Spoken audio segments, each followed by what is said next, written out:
We're going to get back to some FCS football real quick. FCS teams this is from per FCS Football Central, FCS football teams that exceeded expectations in 2023.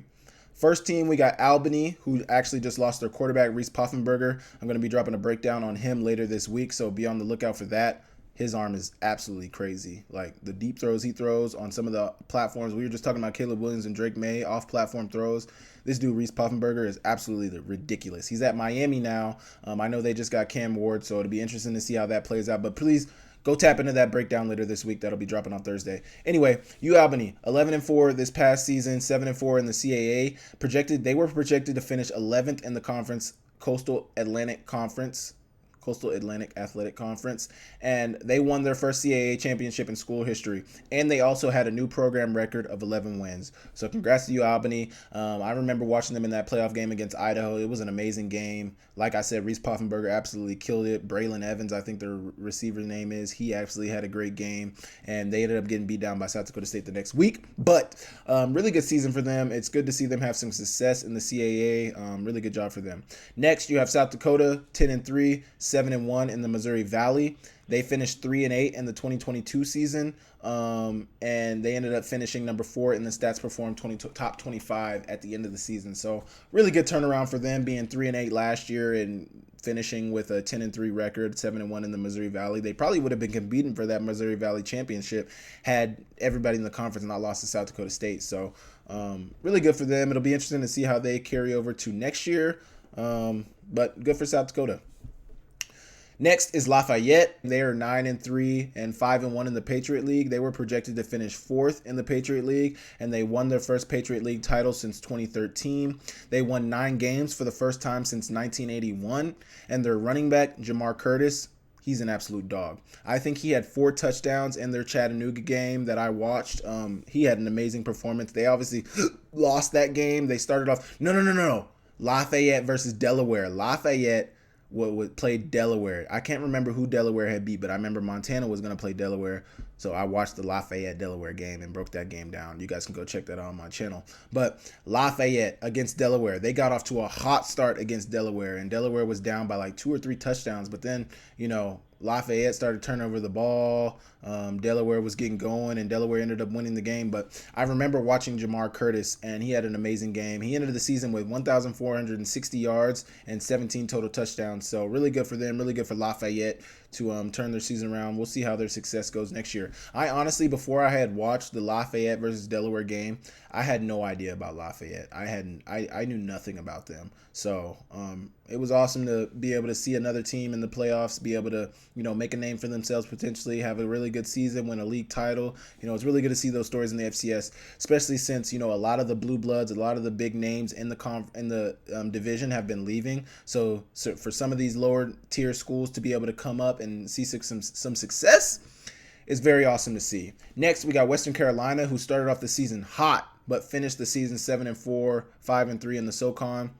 They actually play Montana in 2024, so that's going to be a game I'm going to be interested to see, since they were one of the better teams last year. Obviously, they finished off rough. I think injuries had to play a big part in that, and then falling off. I think maybe their quarterback or some of their more important players on their team had got hurt. But they started the season 5-1. They finished season with 7 wins for the first time since 2017. So really good for Western Carolina. Good season for them. Excited to see how they turn out next year. It's going to be a good year. It's going to be exciting to see them play against Montana, but good for them to turn it around from a year ago to be good this year. Eastern Illinois, 8-3 this year, 4-2 in the Big South OVC, because I think they're in like a merged conference where they play against each other for an AQ, an automatic qualifying spot. But they were projected to finish 8th in the Big South /OVC. They were 2-9 in 2022. Most wins, 8 since 2013. And they finished 24 in the AFCA coaches poll. So really good for Eastern Illinois. I don't think they made the playoffs. I believe they did not make the playoffs. They were one of those bubble teams. But a really good year for them. Hopefully they're able to capitalize on this and build on it for next year and have a great year.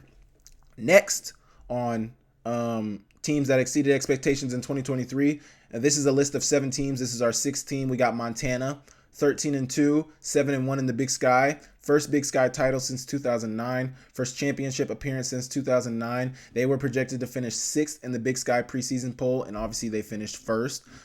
It was an amazing season for Montana. I don't have to go down Montana. You guys know I've talked about Montana for a long time, but I think they exceeded expectations, not only for the media people, but also for the coaches. The coaches, I think that was the preseason poll. That might have been the preseason coaches poll or the media poll. I know both of them had them pretty low. And then obviously, fans. Fans were very happy to see Montana. I don't think fans had high expectations for Montana going into last season. I think maybe 9-3 expectations, maybe 8-4 expectations. Well, no, they only played 11. So 8-3, 9-2. I think were the expectations that people had, maybe even lower. I don't think people had very high expectations because we had UC Davis, who was a fairly good team. Idaho, we had lost to Idaho in 2022. You got Montana State, who we lost to in 2022. Just a bunch of teams on the schedule late in the season that, Sacramento State, who we lost to in 2022.